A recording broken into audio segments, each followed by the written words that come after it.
Welcome to the SEGA Lounge, where we celebrate our love for all things SEGA, including the games, the music, and the community. I'm your host, KC. Join me as I talk to different guests and learn more about their projects and passion for SEGA. Hello and welcome to the SEGA Lounge, the podcast that is all about SEGA in all its forms, the games, the music, the community, and everything in between. My name's KC, I'm your host, and I am joined this week by the lovely Skill Jim. Hello, James. Hello, KC. Hello, nice to see you. How see are you? you? Nice. I'm doing well, thank you. Yeah, how are you doing? I'm doing great. Thank you very much. Better now that we're busy. Live and busy. Yes, very busy. Yeah. What you been up to, Casey? Just nothing like that will bring everyone's mood up. So probably better not to mention. Like weird and depressing family stuff happened. Let's leave it at that. But apart from that, we're doing well and we're ready for another show. And I'm sure things will be better. So yeah, and I'm actually very excited about the next few episodes of the show. So let's see if I remember talking about that at the end. So stay tuned until the end for that. What about you, man? Doing well? Yeah, busy. Yeah. Busy as well. I feel like deja vu, but just been up to stuff, haven't I? Like working and having job interviews and whatnot. Yeah. Right. How are they going? Yeah. Going quite well. I mean, so I don't know if you want the story again, but I just a week ago, today, like this day, a week ago, I had a job interview for a Japanese company because hopefully in the process of moving to Japan. So this Japanese job interview, I felt like it went quite well. So it's for an English teaching job. The guy seemed friendly enough, speaking for an hour, back and forth, some good conversation in there. But then there was a little bit of a test on teaching, and obviously I've never taught before, so that's the only thing I'm a little bit concerned about, and I've been stressing about it all week.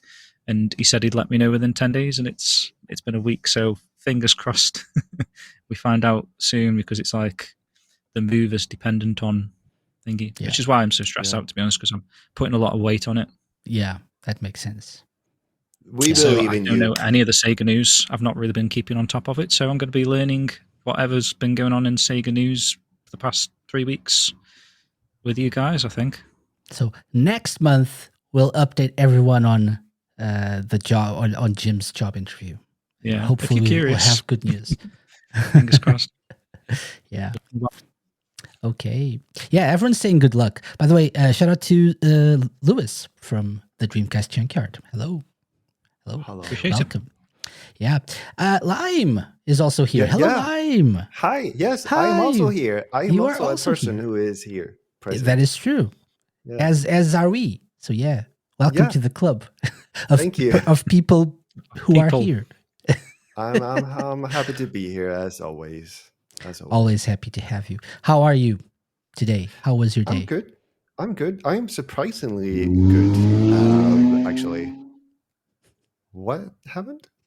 I think that's on Jim's end, right? Yeah, I've got this road's ridiculous.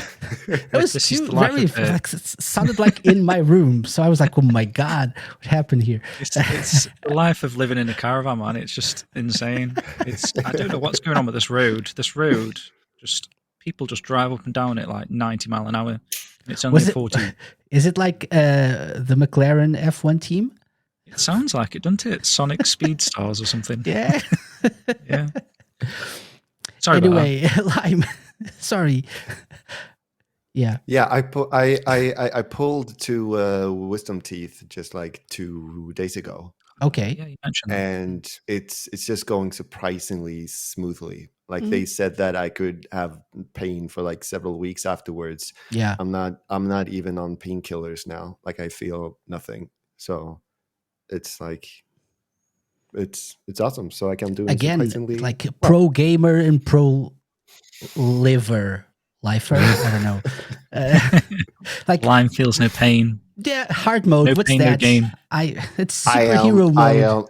I'm such a man. That's how much of a man I am. Like you can just pull my Would you teeth like anesthesia? and, I'm not even. What for?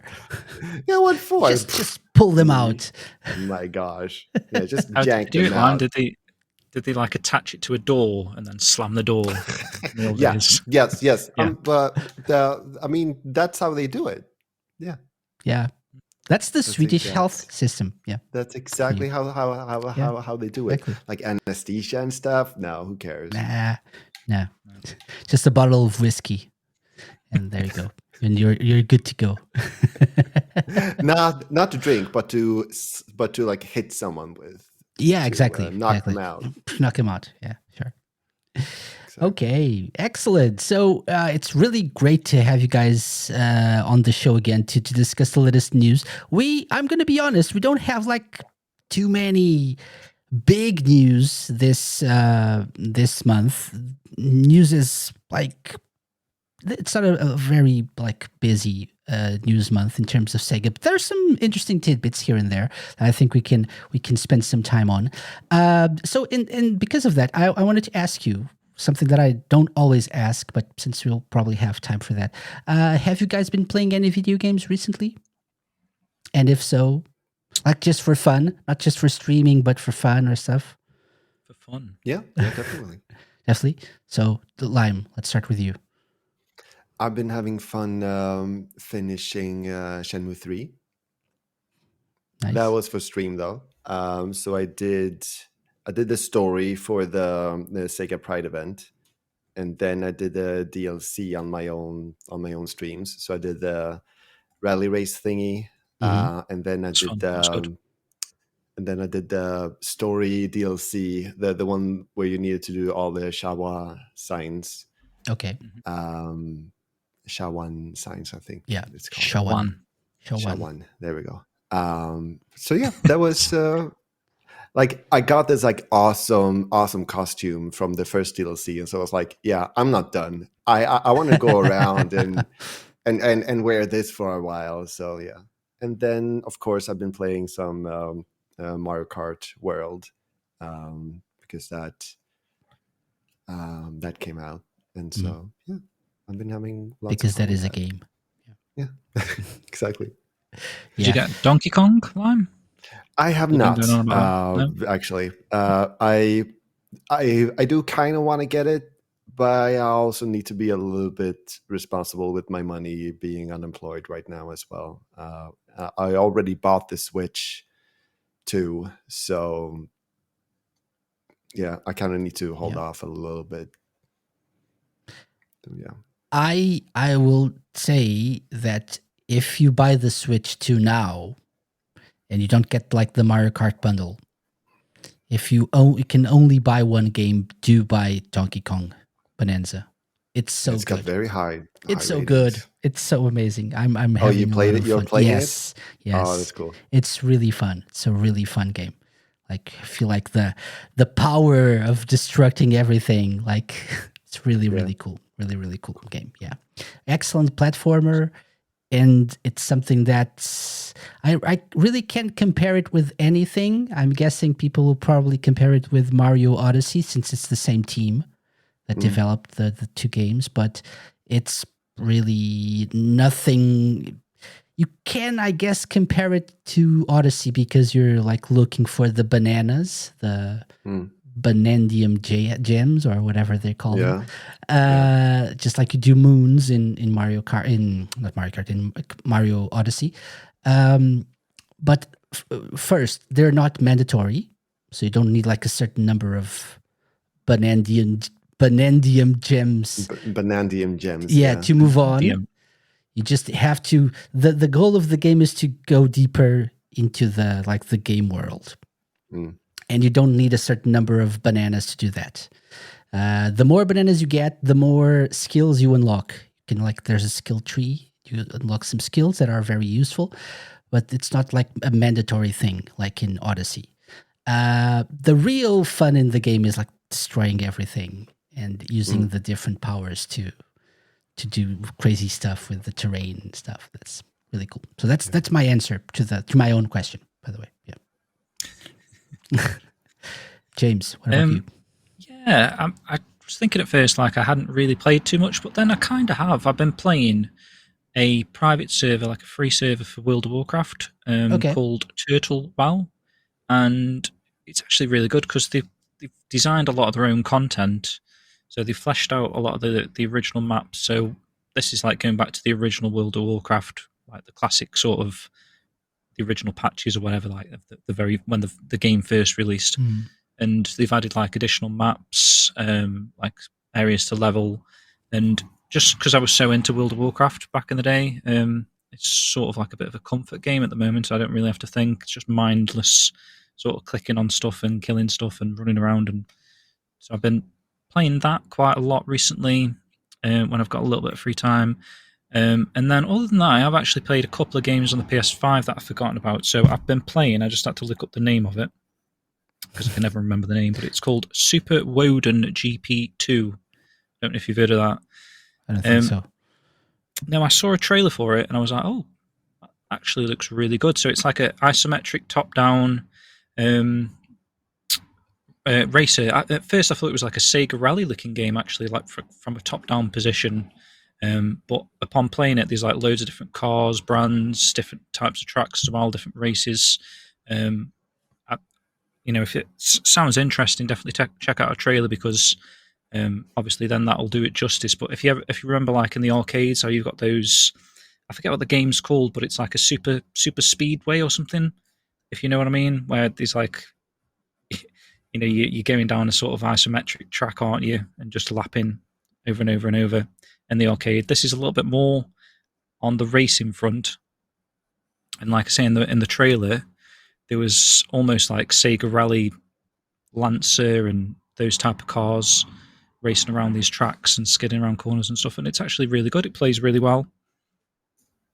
Yeah, there you go. Sharing the trailer now for people watching. Yeah. So we'll see what I mean. It's got a bit of a... Go on, Lan, what are you saying, man?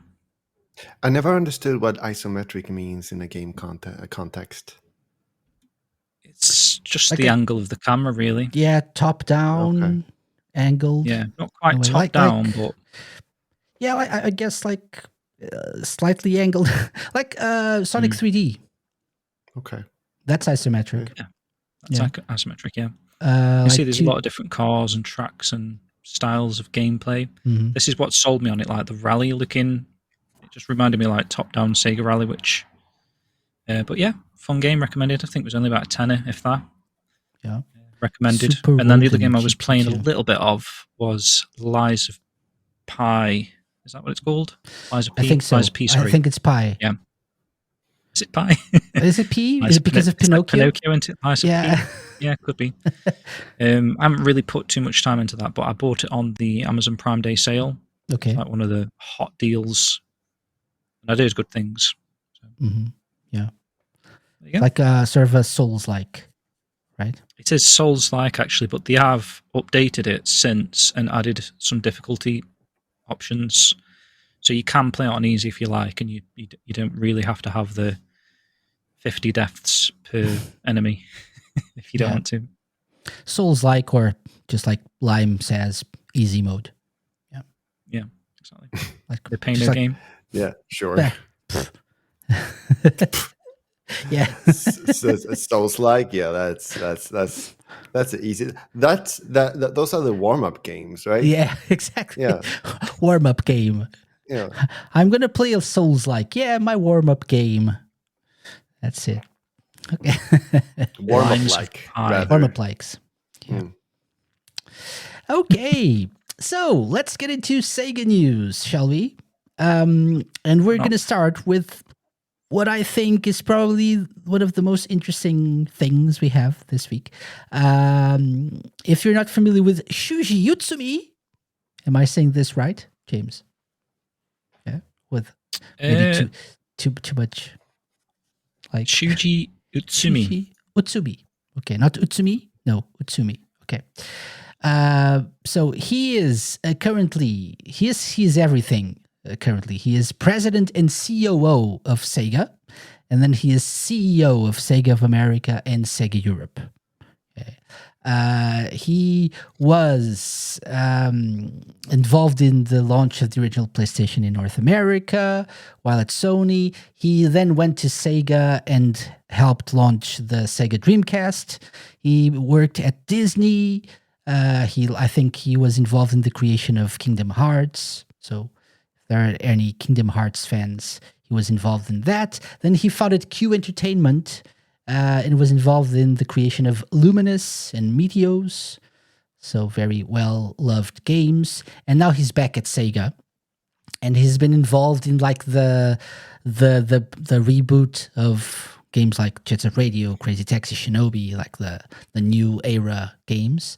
I think he's also a little bit involved in the transmedia side of things. He's also behind that a little bit. And so in an interview with the Game Business Show, which I'm gonna share a little bit of. So he was asked what his greatest achievement in his career was, and he mentioned some of the things that I just said. But he said, reviving Sega will be the greatest achievement in my career. So bold words. Bold words. And I like my reaction to this was a little bit like the interviewer, because he said, "Oh yeah, but Sega have been doing well recently. It's not like you need to revive much." But I guess he means he's been involved in some of the things, some of the hits that Sega has had recently. So I guess that's part of the revival project and making it more mainstream as well. Yeah. Do you think there's some, like, he's right? He is reviving Sega? Is that a thing? Well, obviously we haven't really seen the revival that he's talking about just yet, but I mean, his words come across well from what he's saying. If he's from the original Dreamcast era of Sega, and he's trying to revive Sega back to the 2000s type of, well, I don't want to say success because it wasn't a successful time as such, but you know, the glory days that everyone sort of remembers 20, 30 years later, then yeah, I'm excited to see what he's got in mind, and hopefully he's thinking about Shenmue as well as one of those franchises that he wants to bring back and revive. And you know, I don't know what his plans are, but it sounds exciting to me. I know Matt did a little video on this guy, and Matt always likes to get like a Shenmue topic out of current state of affairs.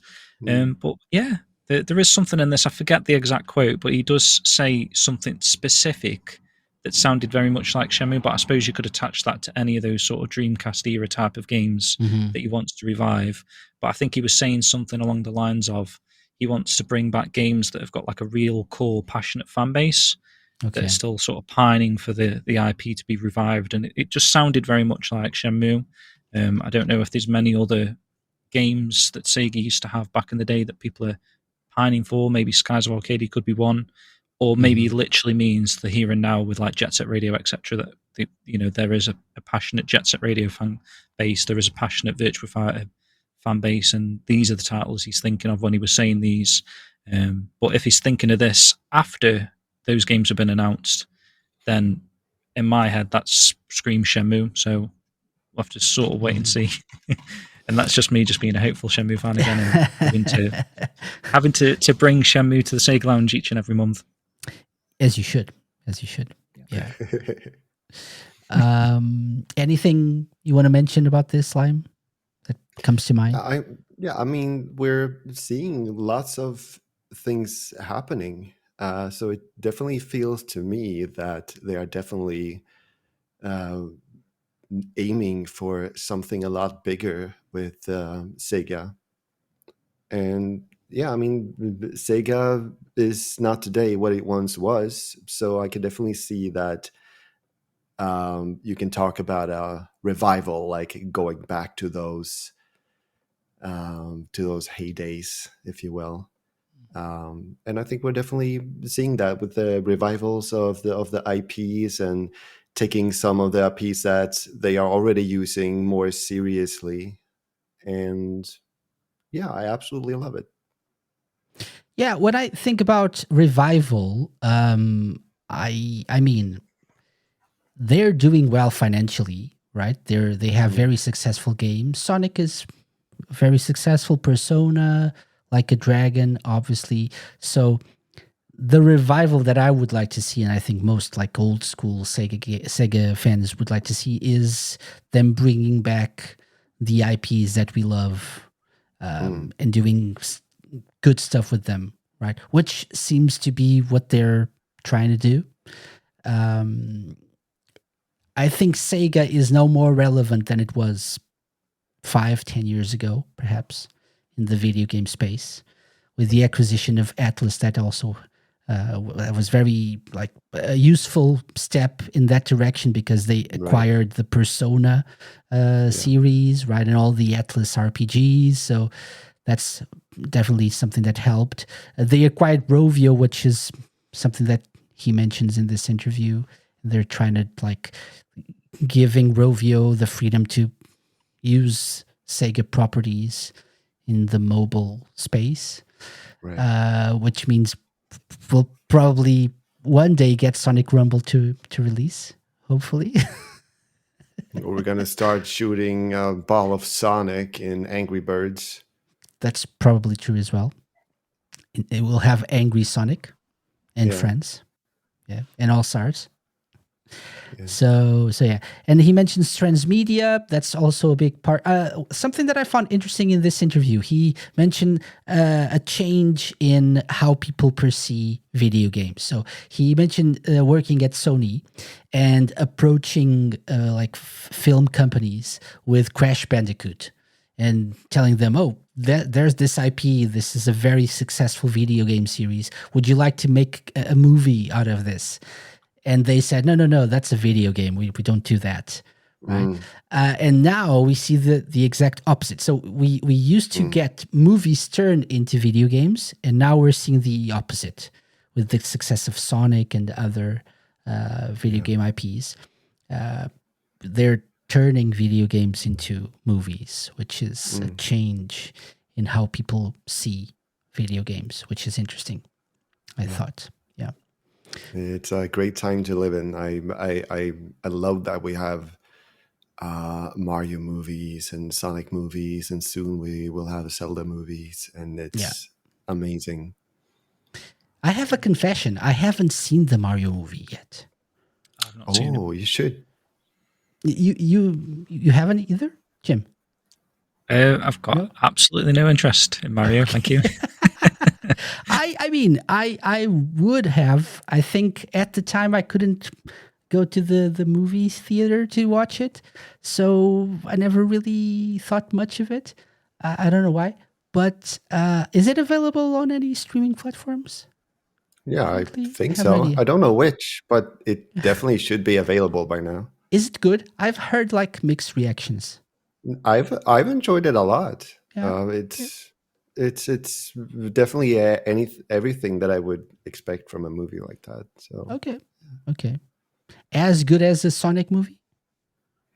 No, I would say that the Sonic movies have the edge, but I would definitely put them in the same tier.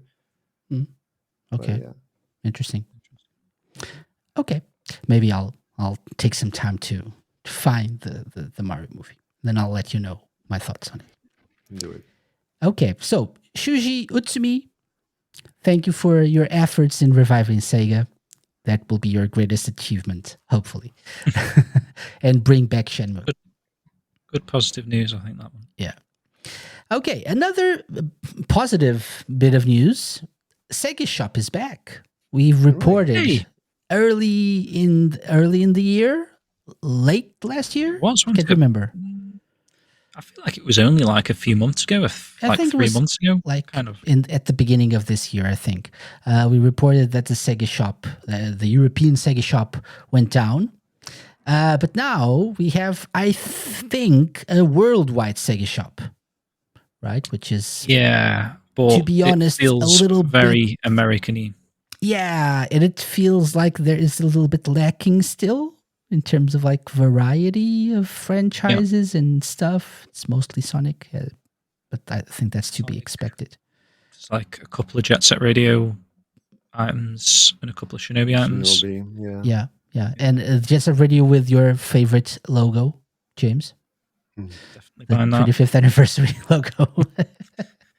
Well, I would have bought it if the postage wasn't like £25 as well. Yeah. And there's really, they have some cool pins. Those pins are nice. Yeah. From the Anime Expo, I think. Yeah. They were, available for the first time ever at the Anime Expo. But like I say, the problem is, at least for me, I'm sort of feeling the wrath of probably what you felt, Casey, ordering off the Sega Shop UK website, where you were getting taxes and customs and fees and all that sort of stuff. But it just seems like it's too expensive for items. So I literally added those new Sonic pins into an order, and it came to like £100 and something. It was like insane. Oh my god! I was trying to find the shipping costs, but they say the final shipping cost is generally calculated by the weight of the item, the shipping address, and the shipping method. So they don't give you like a general idea of what. I felt like the more I was adding, the more the shipping was stacking. Considering they're only pins, the very heavy pins. Ridiculous. Very heavy pins, like titanium pins. You wear one of those pins, like, oh my god, it's a workout in itself. It's like pins for lime. No pain, no gain. Like for strong men. The tail plush is mine. This tail plush is really cool. There's another plush here. Where is it? Plush? Which is this? The pillow pet. Haven't seen this anywhere else. It's sort of weird, but it's sort of cute as well. Like it's a Sonic pillow. Very expensive, but very cute. So you sleep on it like a regular pillow? Apparently. It's a 16-inch pillow. It becomes a comforting cuddle buddy at bedtime. You snuggle it. You hug it. Yep. Pillow pets present super soft stuffed animals that unfold into comforting pillows for sleep. Kids, teens, and adults love these classic and collectible, comfy, stuffed animals. This plush is a pal during the day and then unfastens to become a pillow at night. Okay. Oh, okay. So you can open it or close it. I see. Interesting. Okay. Yeah. What I feel about the not just the variety, but the prices as well. I feel like this is a totally new. I don't know if it says it's DPI merchandising, whoever they are. And I feel like what was it called? Like Just Geek, not Just Geek. Just Geek, Numbskull. Numbskull, yeah, Numbskull Designs. They made more affordable products. Yeah, right? I'd agree with that. And like even the pins, you're like paying like I don't know why the prices are in dollars for me, but apparently like $16 for a pin, I believe. You logged in? Maybe it's like a logged in thing because mine were showing in pounds. Okay, so $16 for a pin seems a little bit too much for me. I don't know. They're really, really cool pins, but still $16. I don't know. But then, like I say, the shipping price on top as well. Yeah, right. Pretty naughty. Yeah. So I don't know. We'll keep looking at this and seeing what happens. Maybe they'll add more stuff and maybe they'll work on that. Well, I'll definitely eat my words if they add some Shenmue stuff because it doesn't matter how much that stuff costs. I'll be buying it all. So yeah. So currently, by the way, and let me just share this again. Currently, you only have Sonic, Shinobi, and Jet Set Radio. That's it. So not a lot to go on, but still, yeah, it is what it is. So hopefully surprised in there's the no future. Like a Dragon stuff, actually. You'd thought, or Persona. New partners, so they're probably just coming up with new stuff. Working on it. Yeah. They just wanted to probably like release, like open the store and like the Sonic stuff is cool. They have like some cool Sonic mugs and stuff. So yeah, but not something that I think is like better than what we had, at least.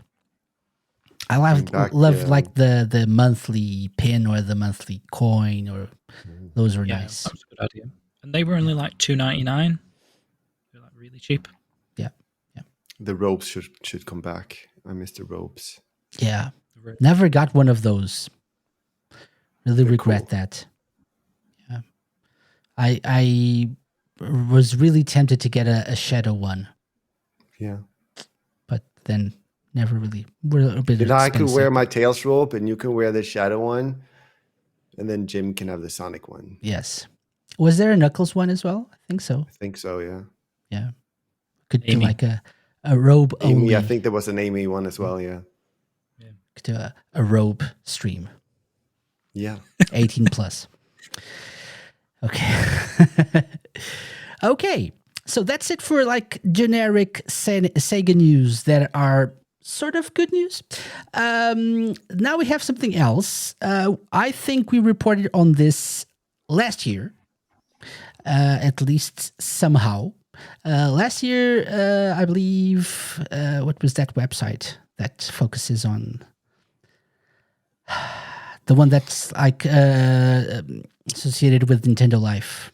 Can't remember. Time Extension. Yeah. Time Extension reported on a couple of Sega related hardware. One clearly a scam, the other one probably not. So I actually knew from a reliable source that this would actually see the light of day. It's a Brazilian-based company called GameScare, and according to our good friends over at Sega Bits, they're releasing their new FPGA Genesis /32X console, the GF1 Neptune.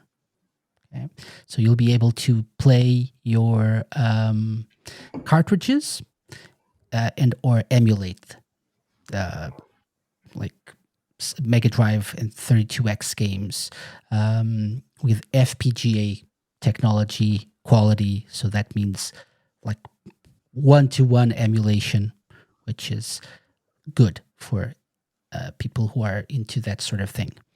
And yeah, and they share the look of the system as well. Any interest in getting one of these, guys? It looks very cool. I'm probably not going to get one, but it looks awesome. Yeah. If I can share this video. Okay. It's something that I probably would have gotten prior to all my like life decisions currently, because I don't actually own any Mega Drive games anymore. Mm-hmm. Yeah. But to be honest, I'm probably more considering getting original hardware again. Like I'd love to get like a Japanese Mega Drive with the Japanese Mega CD 32X sort of power, tower of power type of thing. I think that'd be awesome. But I do love the look of this console, because obviously they've gone for the Neptune sort of.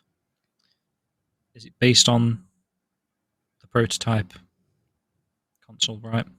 Yeah. And yeah. It looks pretty cool.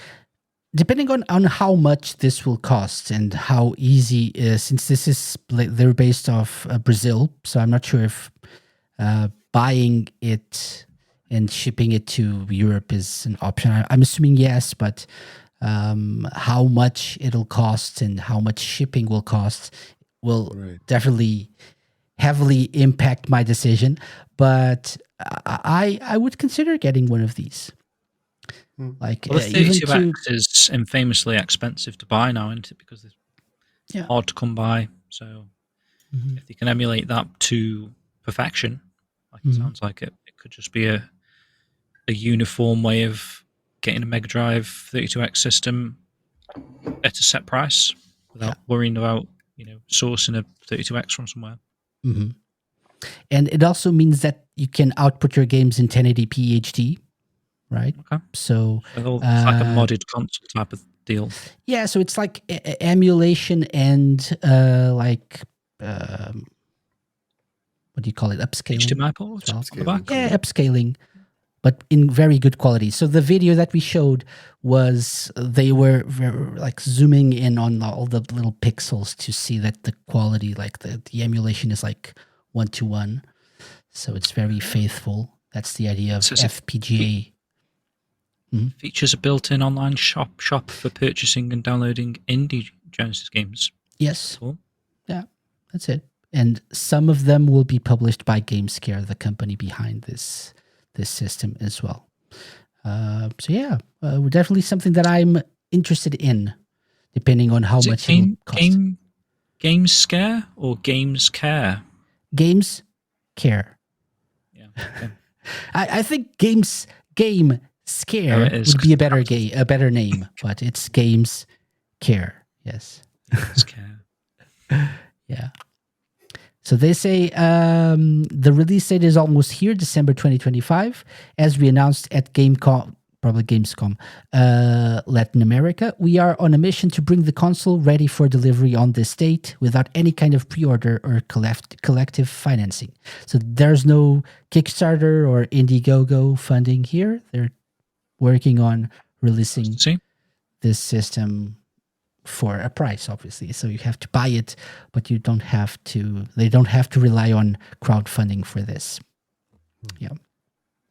Okay, so we'll definitely report on news about this as we learn more as time goes on. I would like to have this as an option to be like connected to my TV and play all those new indie games that come out for the Mega Drive as well. Just plug in the cartridge and get them ready to play. Would be interesting. So who knows? Paprium. Yo. Which is Paprium, by the way, I think is now emulatable. It is, yeah. There's a bit of controversy about that. It's not a topic we've got here, but I did back that on Kickstarter. Oh, really? I haven't. Didn't know that. Yeah, I've not received my copy, but really, a few people have, I believe. Yes. I think I pre-ordered it for the Dreamcast, or kickstarted the Dreamcast version. I think there was. Oh, I think so. There was like a PAL case option.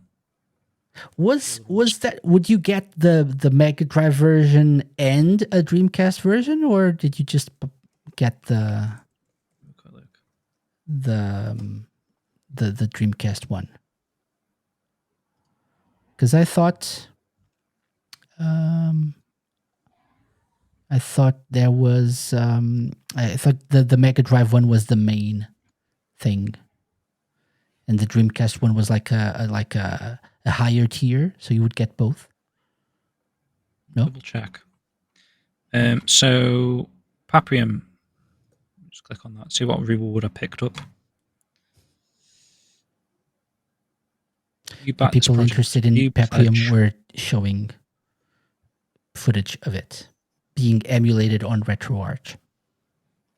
So it cost me $56, and it says Paprium regular Dreamcast Europe included PDREE regular edition DC, whatever that means, €47.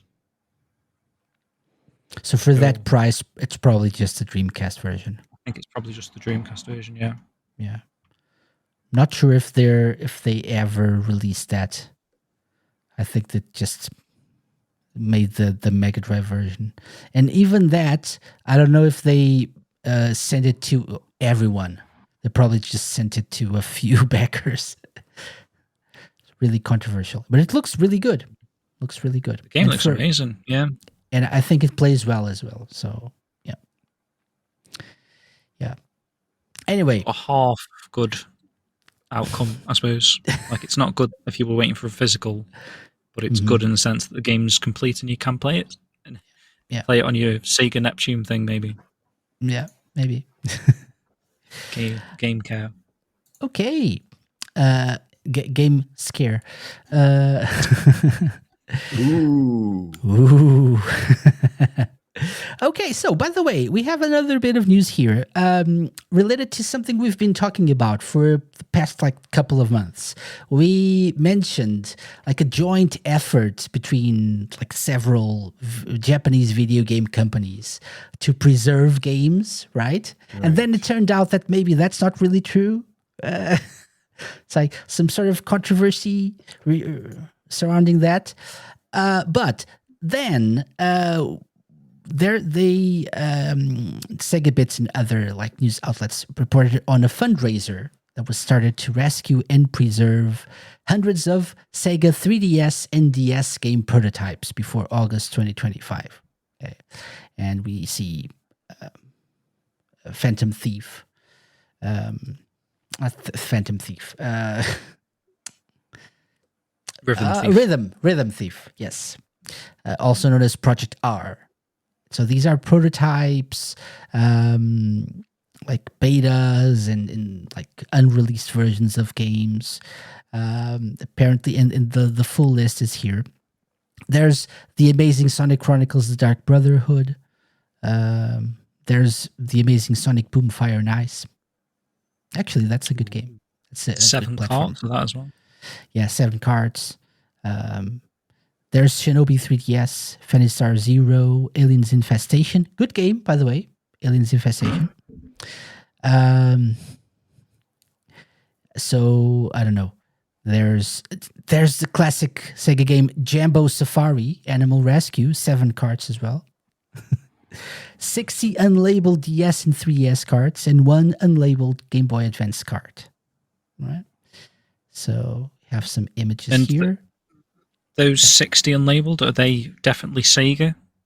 Or do people not know? I don't know if it's absolutely clear or not. If they're unlabeled, maybe people weren't really... What's Dinosaur King? Never heard of that. It's a Sega game. How dare you? Dinosaur King. That's classic. Do you need me to bring up footage of Dinosaur King? Please do. I haven't seen it either. Please do. Says what kind of Sega game are you? A Sega fan are you? If you don't know about Sega King, Dinosaur King, you're getting me confused. It's my fault that you said Sega King. Okay. Sega King. It's my fault. Dinosaur King. Let's see if I can find something for you to see. I couldn't explain it if I Jim Casey is yelling at me, and I don't appreciate it.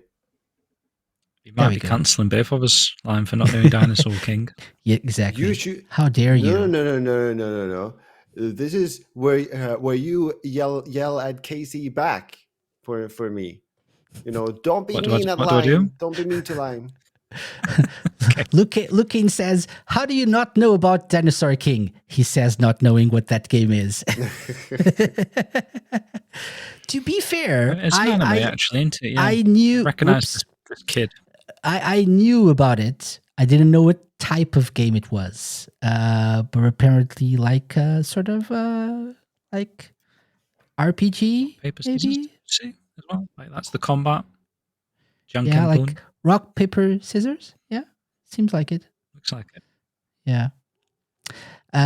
So shout out to Lucane and Jamie, who also joined us on the Twitch chat. Jamie says Sonic Chronicles is an 11 out of 10 game. It's a masterpiece. And Dinosaur King was also a Sega toy franchise. Yeah. And apparently an anime that was dubbed by 4Kids, like everything at the time. Ha ha ha ha ha. With this dino shot. Blah, blah, blah. That's too fast. I couldn't read. Also, stop being mean to Lime, Casey. I'll never stop being mean to Lime. Finally, some recognition. So this is Dinosaur King. Let me try to see if I can find more detailed footage of combat or whatever. But it looks very anime, definitely. I think we're going into a battle. There we go. Ooh. I will defeat any who go against the Neosaurus. Alpha Gang.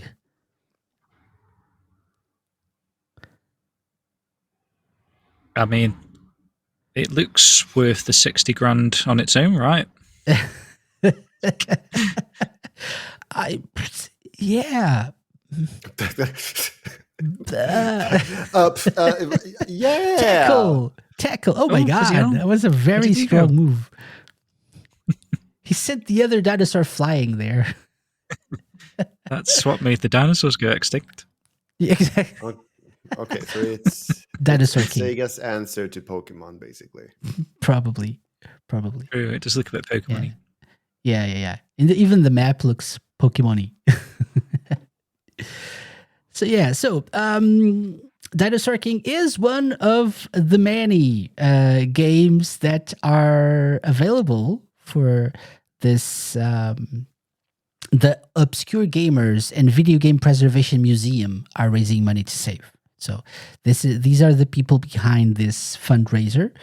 And so if you're interested in contributing to preserve these games, you can do so through the links that we'll share in the Sega Bits article here, right? They also say that for some extra incentive, those who donate at least £200 will be given a random DS or 3DS card for their own personal collection after it's been preserved. Anyone who donates at least £1,000 will get to personally choose whichever card they want sent to them. But you'll have to pay shipping costs. Okay. Yeah. It's still pretty cool. It's like an extra incentive to donate. I quite like that. Good idea. Mm-hmm. Yeah. So it's nice to see people trying to preserve video games, and especially like these prototypes and earlier versions that you don't often see. So, yeah. It's cool. I mean, depending on the game that you're into, like we got a hold of a Shenmue 2 prototype, and to us that was like amazing. That was like a holy grail thing, you discovering new and interesting things for your series that you're really into, kind of thing. So if there's a game on this list that someone's really into, this could be like insanely exciting for them, that they're going to get a prototype build of that game, and just the video game making process alone is quite interesting to see what's changed in the game. Sometimes you unearth sort of new content that was cut originally. Mm-hmm. I think it's worth it for Dinosaur King alone. So yeah, agreed. Just to learn more about. I'd do a grand, and that would be the card that I would to specifically choose. Yeah. Jamie asks, "Shall we all put together and choose who has the game on what days?" Yeah. Okay, so this is game preservation news for people who are into this sort of thing. Casey's new obsession with Dinosaur King, says Jamie. Yeah. By the way, Jamie, you mentioned it looks a little bit like Mushi King. Yes, that's what it reminded me of when I played it on the Yakuza games, right? Like the random rock paper scissors mechanics that reminded me of that as well. Okay, what else? What else is there? So, very important, something that I really bummed that this year I will probably not be able to cover this. This year, due to other stuff happening in my life, I will probably not have the time to do a special episode about this. But Sage is returning, Sage 2025.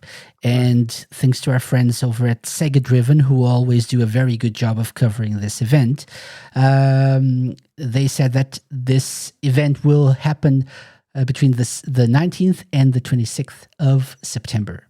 So you will be able to watch and play some amazing Sonic and not non-Sonic fan games. So, and even some original indie games that usually show up at this event. Last year, you came on the show for that special episode, right, Lime? Yeah, the Sage one. Yeah. Are you excited about this year? Really? I mean, I think so. I definitely remember doing it 2 years at least. Okay. You don't remember that? You don't. My gosh. Okay. I thought only this year, only last one, but okay. That's how important I was. Exactly. My gosh. No, I mean, it's fine. I can't believe it's been a year, to be honest. That last show doesn't seem that long ago. There are always like such gems there. I'm not sure if I'm going to be able to do that this year, seeing how things are. But yeah, I would definitely consider it. Mm-hmm. I don't think I'll be able to squeeze in this episode or an episode regarding this event, because I'll probably be away during this specific period of time, and so I would, even if I had like a day to record an episode, I wouldn't have the time to play any games. But we'll see what happens. If we're able to do something for Sage, we'll do it. Either way, Sage 2025, September 19th to the 26th. So that's something to look forward to. Do you guys want to talk about the Premier League stuff that Sega promoted today? I haven't even seen it, man. What's it about? So I didn't really. We can share it. So Sega this Thursday, so earlier today, promoted the Premier League Summer Series, which is about to kick off. I didn't even know this was a thing. Apparently, they're going to Chicago or to the US. Premier League Summer Series is about to kick off, and you could be there. Wednesday, July 30th, Soldier Field, Chicago. So Sega is promoting this, and you can enter to win some tickets to watch the games live. Cool. Right. I'd not heard of it either. Whoops. To me, it sounds like a friendly competition. So obviously before the Premier League kicks off, because the championship that my team's in doesn't start until like August the 9th or something like that. So this being on July the 30th, the Premier League starts after the championship. So I think that this is going to be just a sort of a friendly tournament that they're sort of hyping up as the Premier League Summer Series. Yeah. And by the looks of it, then it's probably going to be like Premier League teams up against American teams, I would say. It's money. Yeah. It's probably there so American fans of these clubs can go and watch their teams compete. That's what it'll be. Definitely. I don't know what Sega's involvement is, though. Yeah, so Jamie was saying, is this going to have a tie-in to Football Manager or something? Could be, right? That would make sense. I feel like that would make sense. On the billboards, like around the stadium, like Sega. Or that other game Japanese powered by Football Manager that we talked about last time. J-League thing. And if you click the link, which I should have done, but I didn't till now, it says, "Are you a Football Manager fan living in the United States?" So yes, they're actually they're tying this into Football Manager somehow. Yeah. Right. Yeah. Jamie asks, "What's so it is the other game powered by Football Manager?" I can't remember the name. It's got a very complicated name, but I'll tell you in a little bit. Do you remember? Yeah. No? I can't remember, but it's based on that. How to make a J-League team, whatever it was back in the day, isn't it? But it's like a new version using the Football Manager engine. Yep. It just rings a small bell that we talked about it. Sega Football Club Champions 2025. Okay. Powered by Football Manager. A new free-to-play game powered by Football Manager. It's actually based on that. Yeah. So definitely something for US fans of the proper football to take part in. If you're interested, and Sega are somewhat involved in this, they're probably sponsoring this somewhat. And if you want to be powered by Football Manager, JB says soccer, Casey. Stop that. You're a Brit. You're a Brit. Don't do that. Okay. Soccer Manager, isn't it? Soccer Manager. So moving on to Sonic. We don't have much in terms of news, like I said. So moving on to Sonic. The big news, maybe. I think the big news is related to Sonic Racing CrossWorlds, which is very close to being released. But something interesting is something that Tails Channel reported on. I think like the day after we did our news roundup last month. And he says, I do hear that a lot. So regarding Sonic Adventure Remake.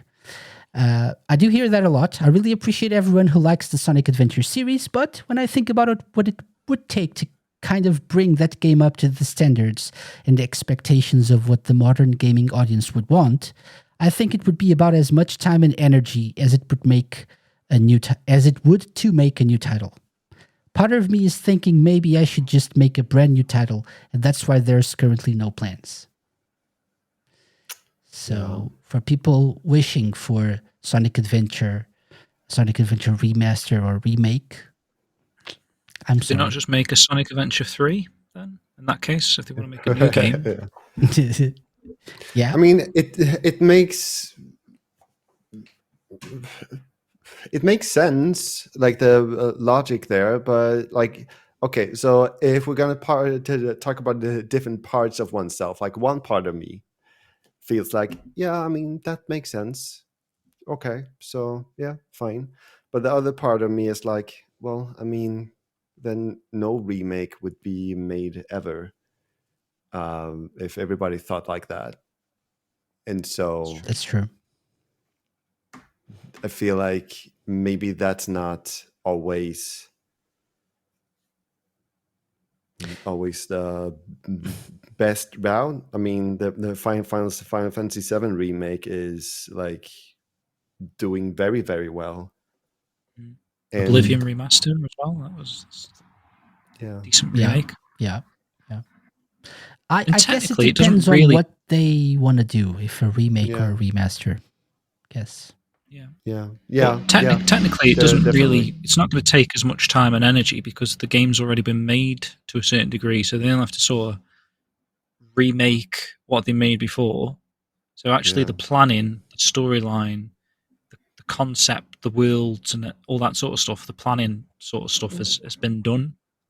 Yeah. So unless they go the Final Fantasy VII way and to completely redo everything, I think I'm not very familiar with the game, but I think that's what they're doing now. Like it's a total remake, story-wise and everything. Even then, like there's still like a lot of ground that has already been made there. I mean, for Final Fantasy VII story, like the story is there. Like, sure, they build on it like a lot more, like really make some parts like a lot deeper, but like they're still building on something that was already done. Like they're not starting from complete scratch. Yeah, I guess. Yeah, you're right. It's like they already know the characters and the original story, so there's like it's like going full creative mode and like, oh, let's come up with something completely new, right? Just change stuff. Yeah, could just use, say, the Shadow Generations type of engine for the Sonic. We were talking previously before when we were discussing Sonic Frontiers and how that with a Sonic Adventure Lick of Paint, it could work anyway because you're running around an open sort of area and So they've got the gameplay elements, the engine. They just need to make the rest of the game, which I suppose is easy said than done.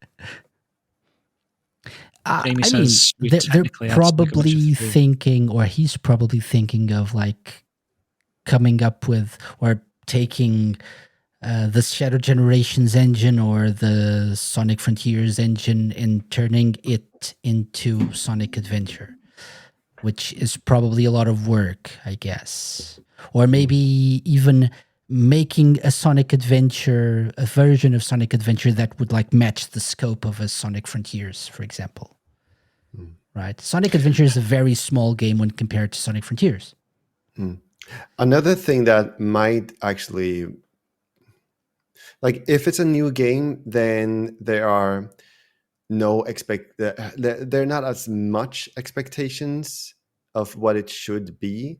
And I feel like if you're going to make a remake of a game that was beloved like that, like maybe it would take a lot of energy to make sure that it is what is expected of it. And like those expectations, sorry, I'm struggling with my pronunciations here, might be a lot higher, and therefore maybe a lot more work to make sure that it is. That's a very good point.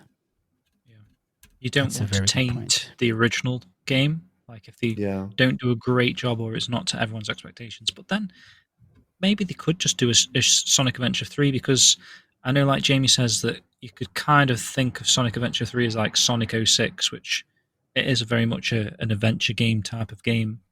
But I think just the name in general holds a lot of weight. So if they were to make a brand new game and they called it Sonic Adventure 3, people are going to be more excited, in my opinion, that these are a new Sonic Adventure game, rather than if it was called, like Sonic Free Willed or something, like some random subtitle next to it. If it's got the adventure name in it, right. To me that holds a lot more weight. Yeah, they have. But also, like to your point, like you said, if you call a game Adventure, Sonic Adventure, whatever, people will get higher expectations than if it's like Sonic Free World or whatever it is, because it's something new, so people don't really know what to expect. If you call it Sonic Adventure 3, 4, whatever, you have to deal with people's expectations. But what I was trying to say was, even if it's not amazing, it's not tainted the original two. Yeah, because they're still separate games, aren't they? It's not like they've done a remake of Sonic Adventure and then people are like, what's all the fuss about with Sonic Adventure? It's crap. It's like, well, because the remake isn't as good as the original, or it didn't meet the expectations of the original. Whereas if they did do it, but for Sonic Adventure 3, and he wants to make a new title, if he's putting that much time and energy into it, and it doesn't go completely to everyone's expectations, it still doesn't really damage the history, I guess. Good point as well. Maybe it does, and a little bit, because you're using the name, but maybe people Sonic be a 4, little bit more forgiving. Exactly. True. That's what I've been sitting on and trying to. Well, that is a good point, because Sonic 4 didn't really taint the original 3, though, did it? I mean, true, right? But what happened? What was that? Sonic Mania then came in and kind of went like, no, this is Sonic 4 now. And so kind of, like the Sonic 4, like it tried to use the name to get that recognition and that power. But like, since it wasn't really up to par, they kind of like still abandoned, like, no, we are kind of retconning this. This is not like Sonic Mania is a new Sonic 4. And so like, I don't know, maybe if they do a Sonic Adventure 3, and not like really take care of it, it could get that treatment as well. Yeah. Even if they use maybe it. Weirdly, that Sonic 4 backfired in a sense, and they actually find a lot more success by just having a completely brand new title each and every Sonic game, because it doesn't need to be like anything that came before it, does it? It can be its own game.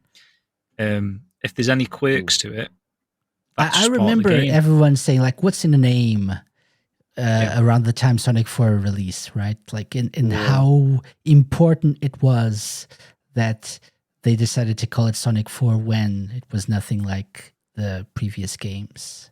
So see, we always want sequels, don't we? When you think about it, when they announced the new Virtua Fighter game, everyone's calling it Virtua Fighter 6 because it's just to be expected that it's the next game in the series of always being a numbered series. But I think you mentioned it on one of your shows recently, Casey. It kind of looks like it's not even going to be called Virtua Fighter 6. It's just going to be maybe a rebrand of Virtua Fighter. Yeah. So really, how much weight does the number add to the overall experience? If the game is good in the end, it's just, I think with something like Sonic Adventure, I don't know. I'm torn on that. Like, you're both making interesting points with the Sonic 4 and how that sort of backfired, and it doesn't really need to be called the next number in the series. But then at the same time, if it was called Sonic Adventure 3, I feel like you'd feel different than if it was like a new Sonic something.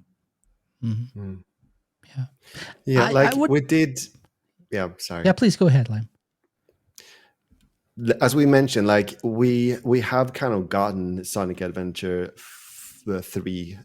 Like people have argued that, like, no, Sonic Heroes was Sonic Adventure 3, Sonic 06 was Sonic Adventure 3, and so I'm thinking that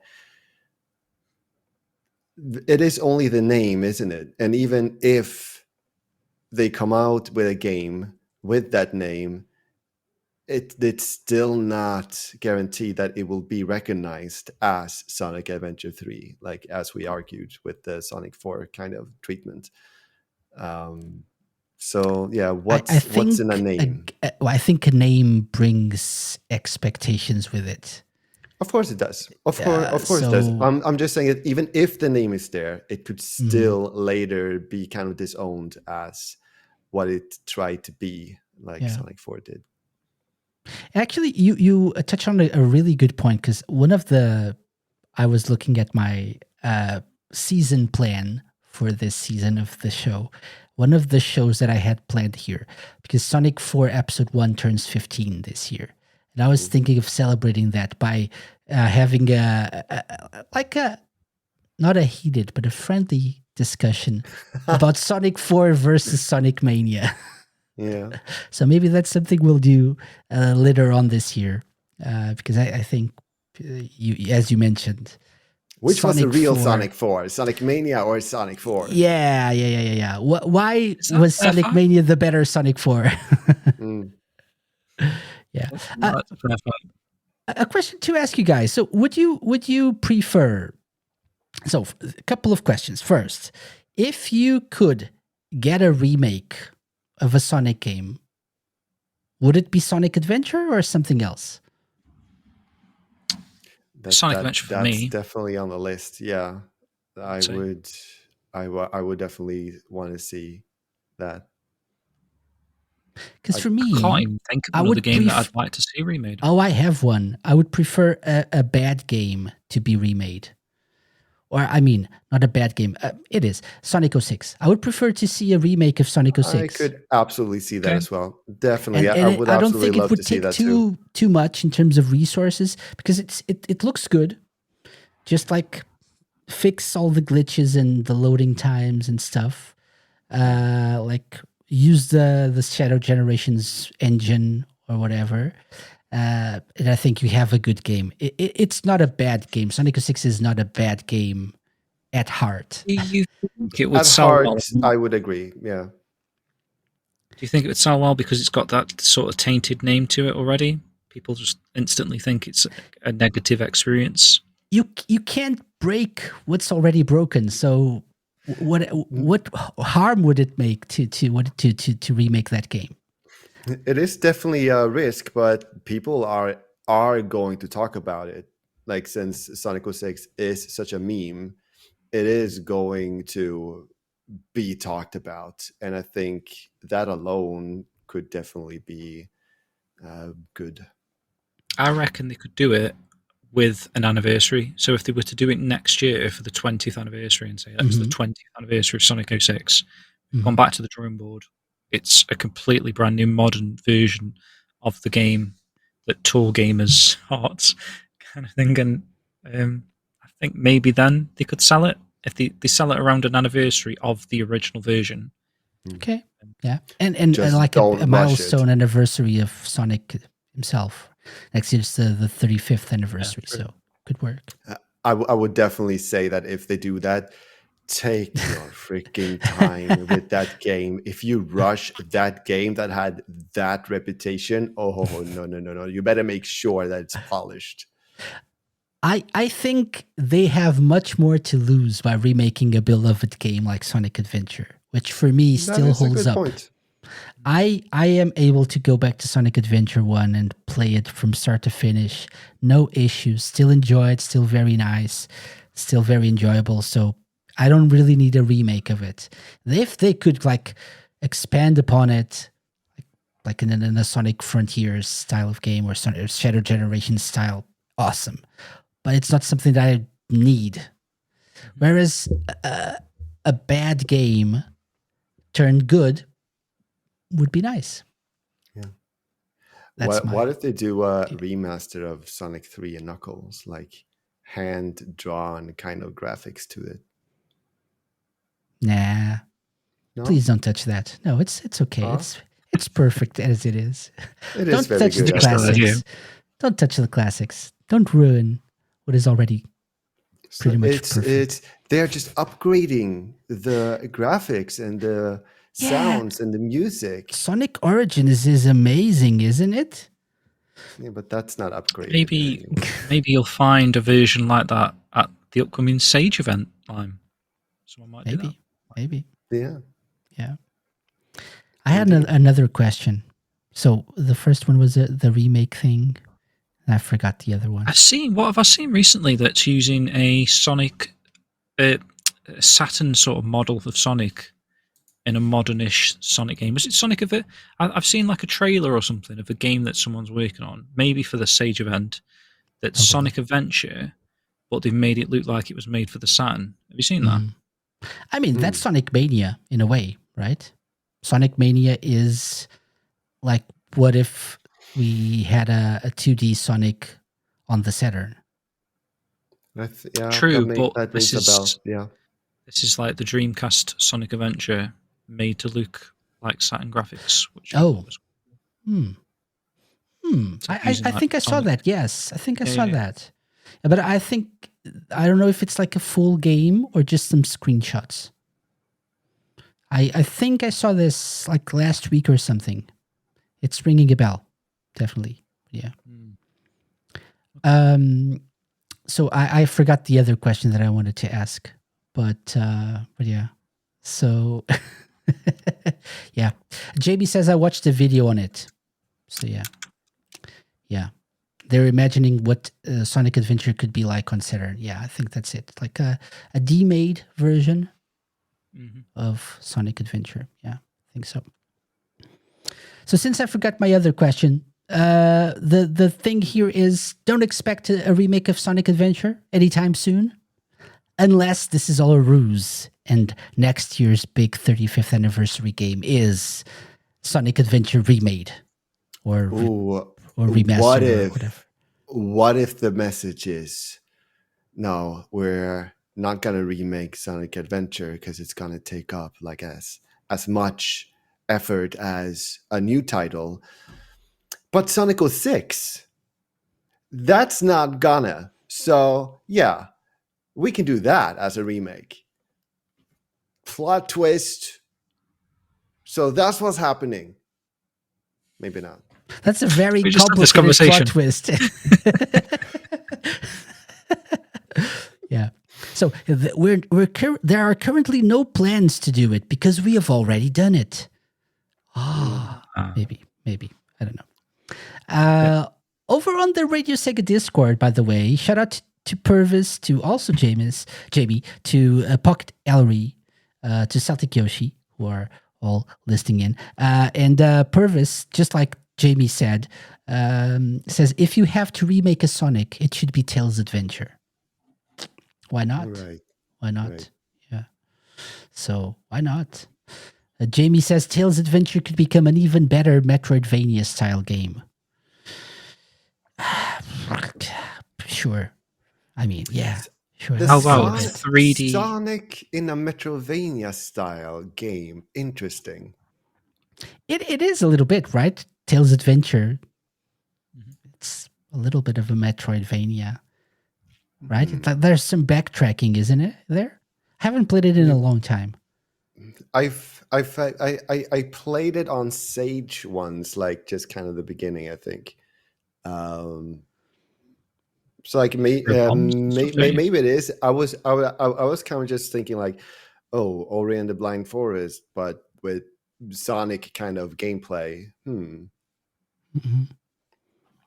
Interesting idea. Yeah.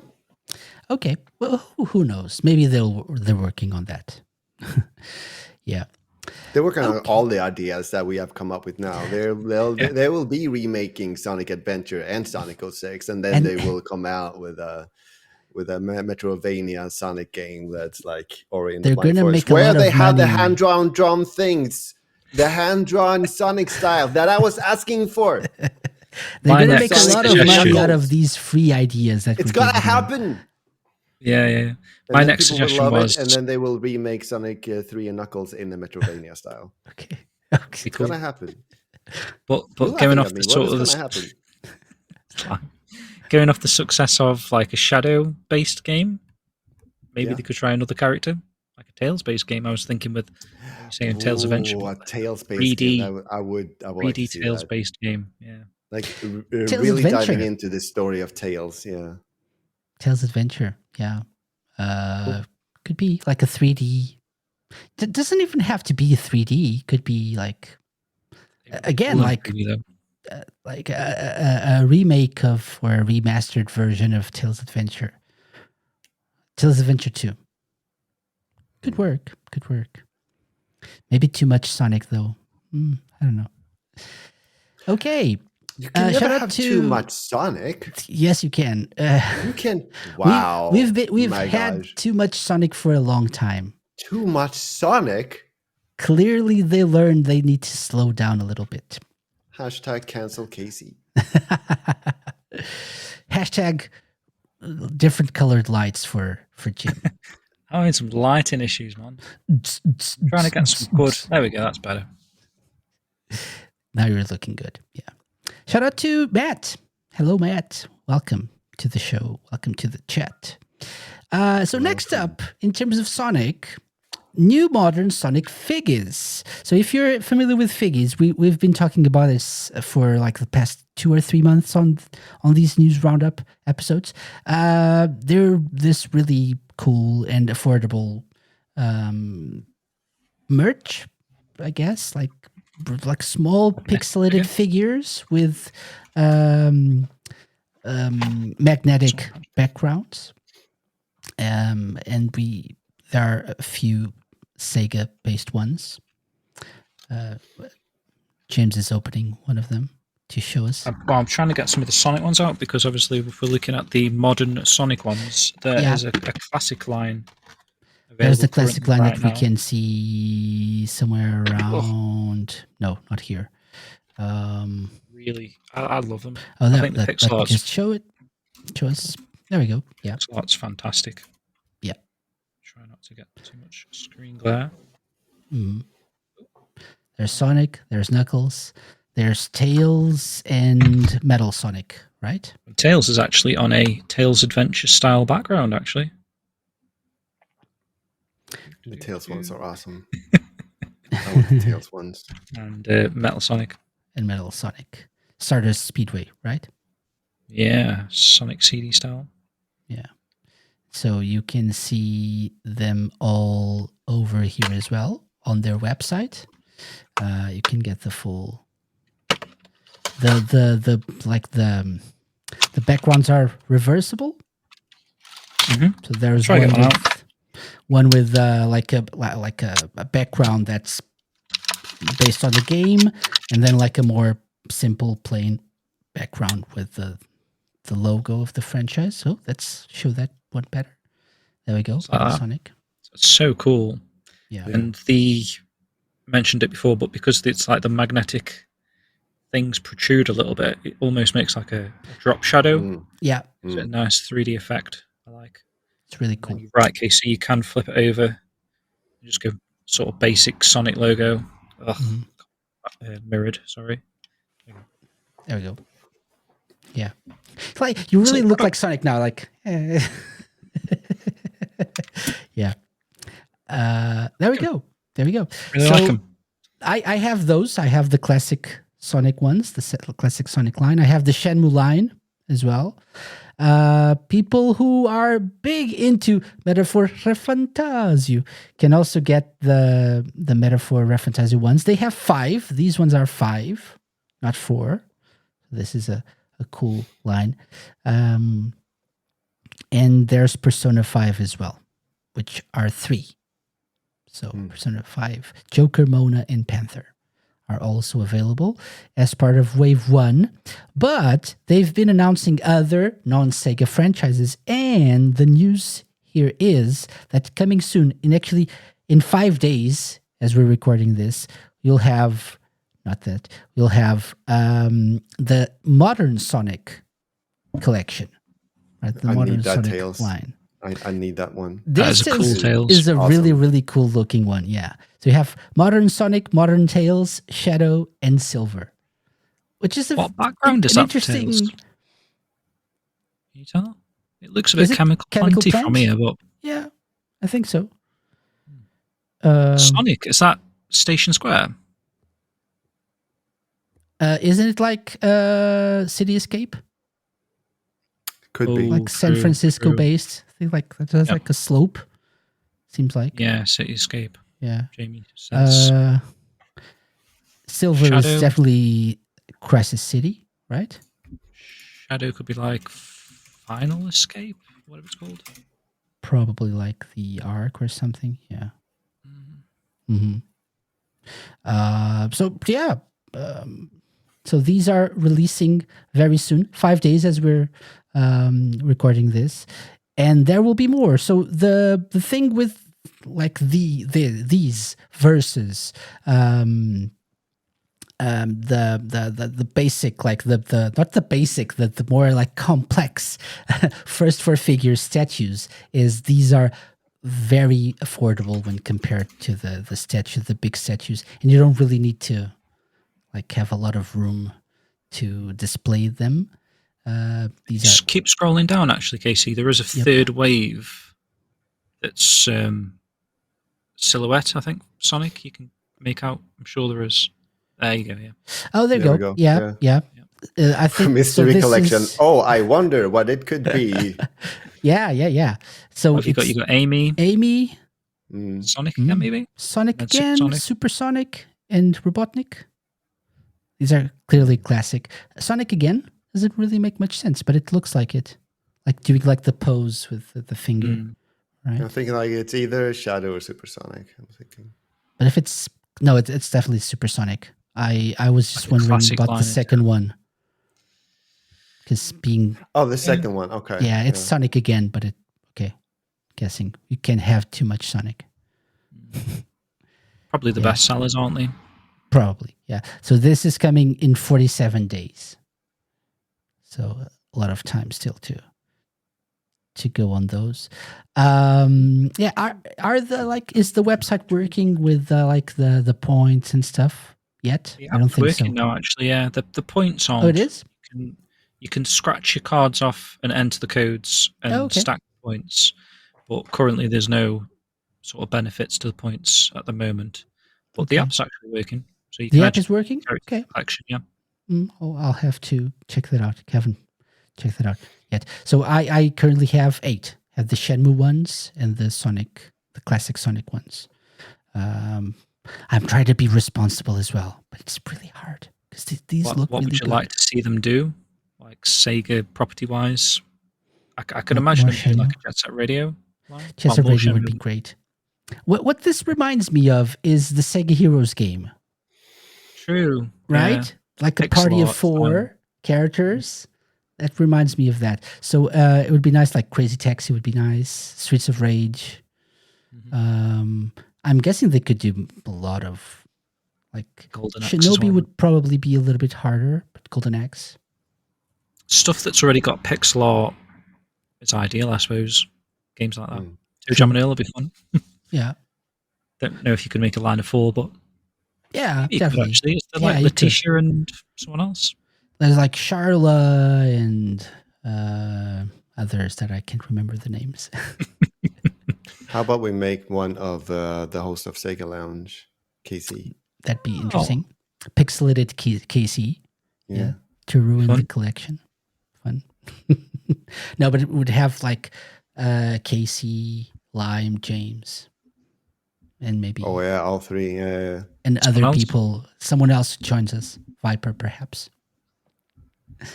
Okay. Cool. That would be nice. Yeah. No one would buy them, though. Of course, people would buy them. We buy them. And we will we'd buy them. Yes, we'd buy them. Yeah. People would see Special them, edition. and then people would go like, "Oh, hey, what is this? Sega Lounge, never heard of it." And then people will be rallying over here. Could get a gold KC. Sell even more one. Like Chase Edition.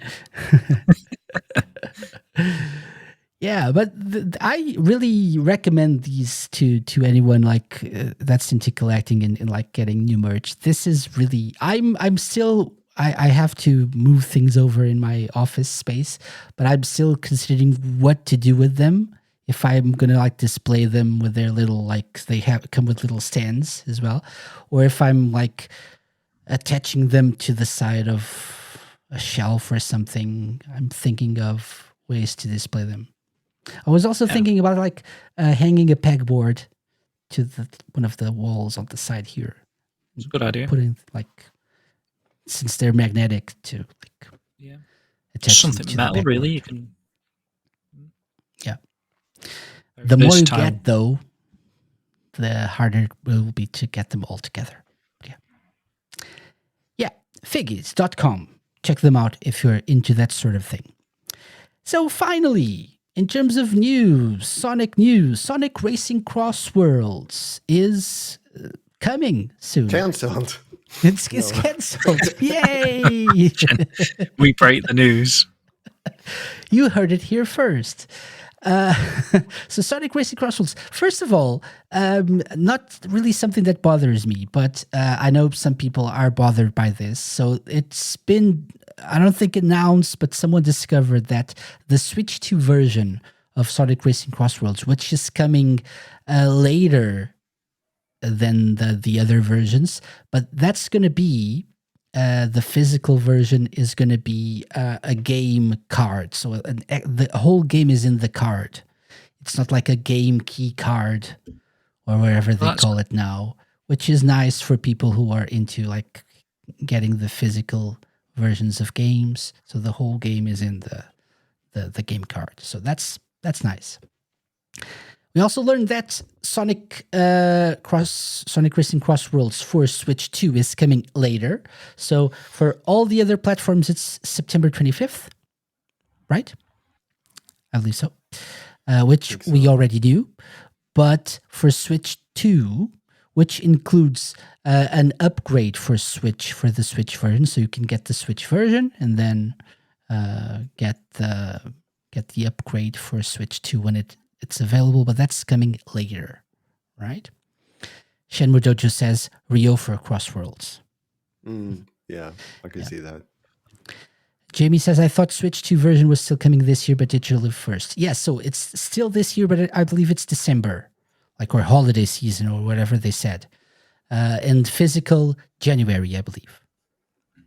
So I was actually planning on getting the Switch 2 version of this, but now I'm not so sure if I want to go with if I'm gonna go with the Switch version first. I'm maybe not.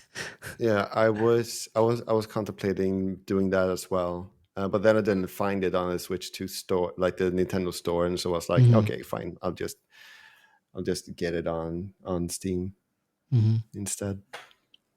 Yeah, but yeah, and if you get the deluxe version, then you get it 3 days earlier as well. Not on Switch, by the way, I think. So, that I don't know. No, I think I was talking about Steam over here. Yeah. All the other platforms you get the 3 day like head start, but for Switch, I don't think, due to how the Switch store works, the eShop works, I don't think you can get that. But like, yeah, just I that's not the reason why I'm thinking of getting another version. Probably the Xbox version. It's more like I'm not really willing to play the inferior version when I can get another one. Is it going to be that inferior if it's going to be for the Switch 2 though? I mean, then you'll get an upgrade for the Switch 2 version. Right. But that's coming later. Yeah, okay. So you'd have like 3 months of playing the inferior version, and I'm not really feeling it. So it's coming out on the Switch the 25th, but then Switch 2 a lot later? Oh, yeah, like December, if I'm not mistaken. Let me check. Sorry if you said it and I missed it. No, I said it, but I wasn't sure, so I'm just checking it to make sure. So digital version holiday 2025 and physical version early 2026 for the Switch 2. So the way it works is if you want to get it on Switch 2, you can get the Switch version on launch, like September 25th. Cool. But you have to play the Switch 1 version, which is clearly inferior.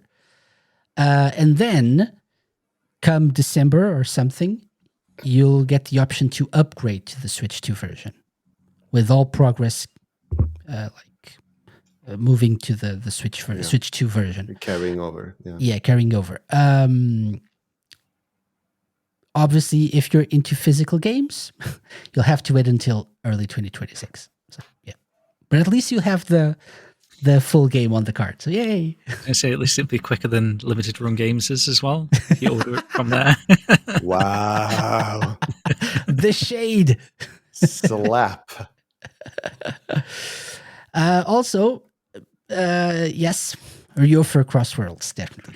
Yes, definitely. I would love to see that. Yeah. I'm still waiting on that. I'm very hopeful for that. Do some more character announcements soon, haven't they? You'd have thought.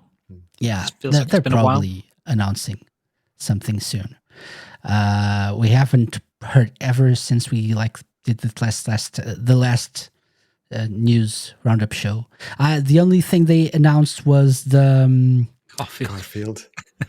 Did you see that today? Oh, I didn't see the Garfield one. Garfield, really? No, not for CrossWorlds. It's got his own game, Garfield. I think it's called Garfield Kart 2. You both said Garfield. Because Jamie mentioned Garfield. Garfield for CrossWorlds. Okay. I saw it earlier. Either a joke or hoping for.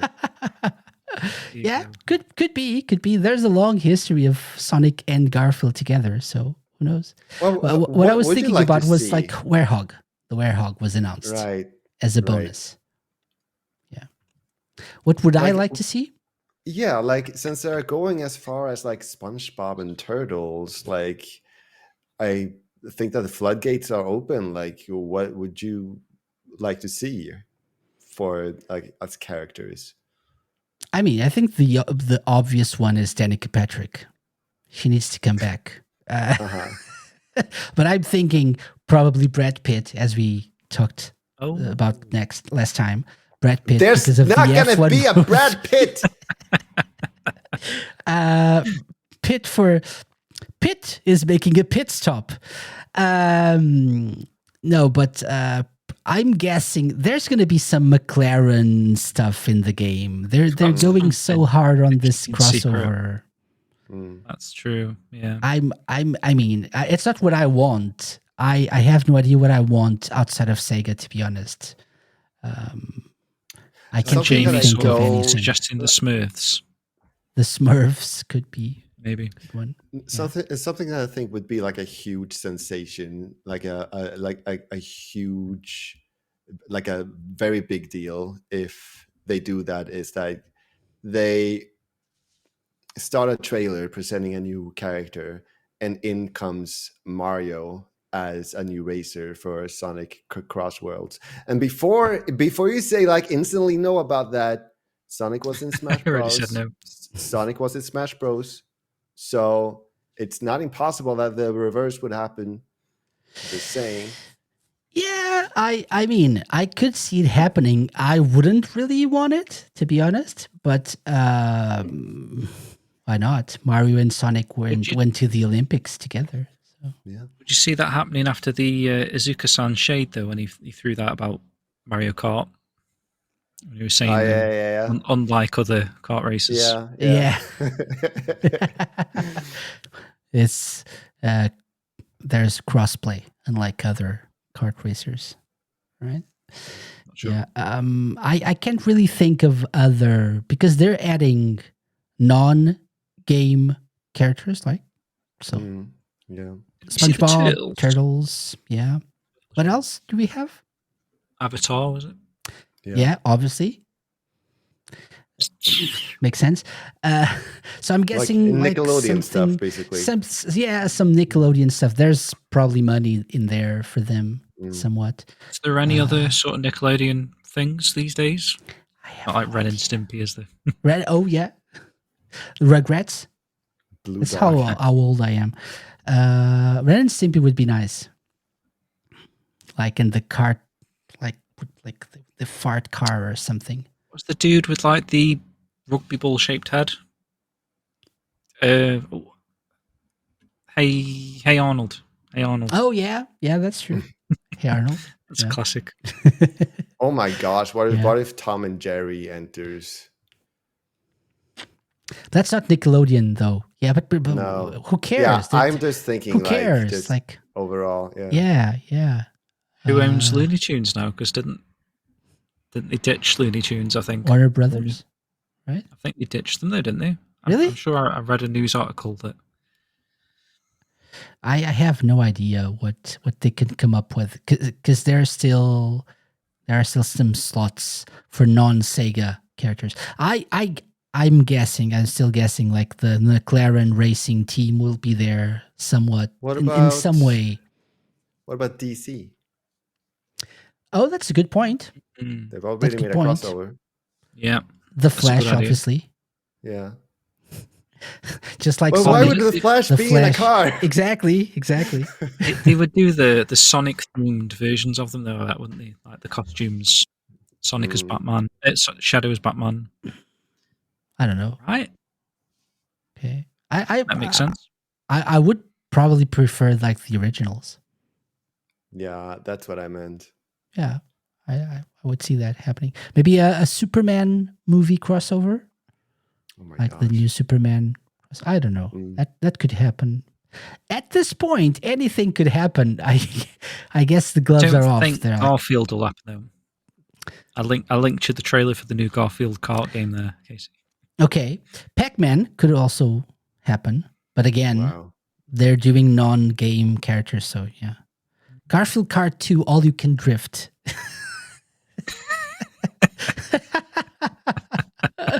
That's the sort of content that we're like really passionate about here on the Sega Launch.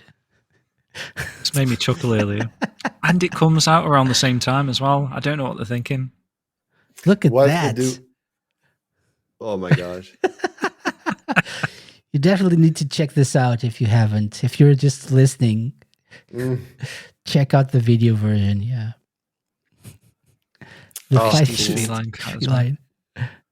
Like they do a trailer for a new character reveal, and then like you see a shadow of someone, and then the shadow goes, "Ha ha! Let's go racing!" And it's Mickey Mouse. See, they've got their own kart racer as well, haven't they? There's like a Mickey Mouse racing game. Was it not Disney Magical Tour or whatever? That was on Dreamcast. Yeah, that was. But there is a new one. I'm sure there is. Oh, really? Like a free-to-play one. Yeah. So many kart racers these days. September 10th. Garfield Kart 2, All You Can Drift. Sneak it in before Sonic, actually. Yeah. Unlike other kart games, we have Garfield. Yeah. So yeah, by the way, level of excitement for this, guys, right now. I always like to ask this as we get closer to release. I'm hyped for it. I probably wasn't as excited when it was first sort of shown. I watched you stream it a little bit, Lime, I don't know, I wasn't that excited at the time, but I don't know. I'm feeling good about it now for some reason, like an 8. Yeah, at the time I was also like, I'm not like fully sure. But then like the character reveals kind of like changed things for me. And then after having played and seen what Mario Kart World is like, then I'm like, yeah, okay, I think that this kind of does have a competitive chance still. So, and I feel like they're showing a lot of tracks. Like I was a little bit unsure because it felt like there wasn't going to be that many tracks, and I think you made the point that was it the second lap changes to the like a different track, and then you come back again. Right. You'd feel like it was like quite a lot of repetition, but now that they're announcing all these different tracks and stuff, maybe there's a lot more randomness, variety to it than I was expecting. Yeah, possibly. I mean, I am SpongeBob worried about it feeling like a little too much chaos. Still, Minecraft. Since that's kind of what I felt there, but we'll see. We'll see. Mm-hmm. I'm hyped, somewhat hyped, but it will definitely depend on what kind of SEGA content we get, right? I'm guessing Shinobi is a given since we're getting a Shinobi game released a month prior. I really wanted Rio. Not sure if that's happening or not, but fingers crossed, maybe. Yeah. But there are so many, like All-Star Racing Transformed have had so many great characters. It's a shame that we're only getting like 4 or 5 new ones. So, yeah. I do feel like they're going a little bit more out as well than I was expecting, because when it first announced, I thought it would just be like a similar thing that they did with Team Sonic Racing, where it's just a game that comes out and then after a couple of months, everyone's moved on. Whereas this, it does feel like they're putting a lot of effort into getting different franchises involved and different, with the Minecraft thing, that's going to generate a lot of hype, I think, once that game comes out. Yeah. So, yeah. And it's probably got a little bit more legs than perhaps Team Sonic Racing had. Oh, definitely. Yeah. I think they learned a lesson from what happened with that one.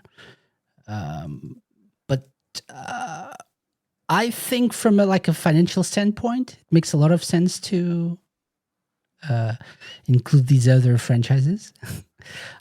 There's a lot of money on there for some reason, I guess. Like there are these partnerships, and they've been doing a really good job in partnering with non-gaming entities, like this F1 team, like the things they're doing for the Year of Shadow and this new Sonic Racing Across the World, or whatever they call it this year. What's it called? Can't remember. Something like that. It's like Race Across the World, isn't it? Something like yeah, something like that. So they're partnering with a lot of different organizations and stuff. So they're probably getting some money out of it. And definitely that's happening with this game as well. But if they don't put that money to good use by giving us Sega fans the content that we want as well, that's maybe that bit new of a guy shame. can sort of revive IPs into the Sonic racing game. It would be his greatest achievement. Shuji Utsumi. Shuji Utsumi. Yeah. We'll see. So I'm excited for this. I'm definitely getting this on day one. Definitely not on the Switch though. Although I would like to get the Switch version to have it portable. I've already pre-ordered the deluxe version, so I'm gonna get it 3 days early as well. Mm-hmm. Cool. And play it. PC line. It. Yes, Steam. I'm getting it on Xbox. Definitely. It's 5. I'll get it on. I mean, it doesn't matter since it's crossplay. Can all play. Otherwise, I would be sad that you were getting it on another console, but it doesn't matter, does it? We need to do a multiplayer stream. Heck yeah! So Lime can beat us all. Yeah, as he usually does. I'm not going to do that. Ain't no game. Beaten. Okay, so that's it for news. Anything else you guys would like to mention that we forget about? Did we forget about anything? I think the things that I remembered during the show, actually, rather than forgetting about something and then thinking that, I should have said that. I covered it at the relevant times, which is unusual. Yeah, that's true. So we got some more time to spend on the relevant things and cover the other ones quickly, which is nice. I wanted to shout out, by the way, Dr. Scottnik, because I should have done this earlier, but I forgot. So Dr. Scottnik is releasing finally a series of videos that I think he was doing for SEGA, for the SEGA Forever channel, which is no longer a thing. And he did one about Sonic 1, one about Sonic 2, one about Sonic CD, and one about Sonic 3 and Knuckles so far. And I'm in 3 of them. I don't think I'm in the Sonic CD one. I think you're on one of them as well, Lime, aren't you? Yeah, I'm in the one with Sonic 2. Sonic 2, okay.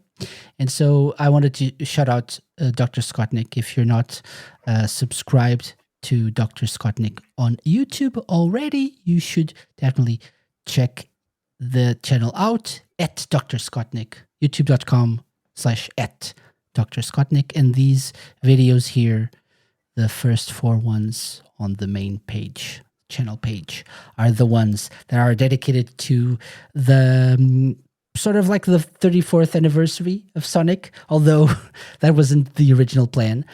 But and like I think the original plan was to promote Sonic Origins somewhat. And so that's why you'll see some Sonic Origins footage in there, and there's some talk about having the games in like HD format, right? So yeah, check them out. Really interesting videos with lots of people from the community talking about their favorite Sonic games. And that's really it. Well made. Yeah, that's it. So, guys, thank you for joining me. Now for the most important part of the show, which is where can people find you and what have you guys been doing online? Let's start with Lime this time. Yeah. You can find me on Blue Sky. I mainly stream on Twitch, so mainly there. Lime Reversed on everything, basically.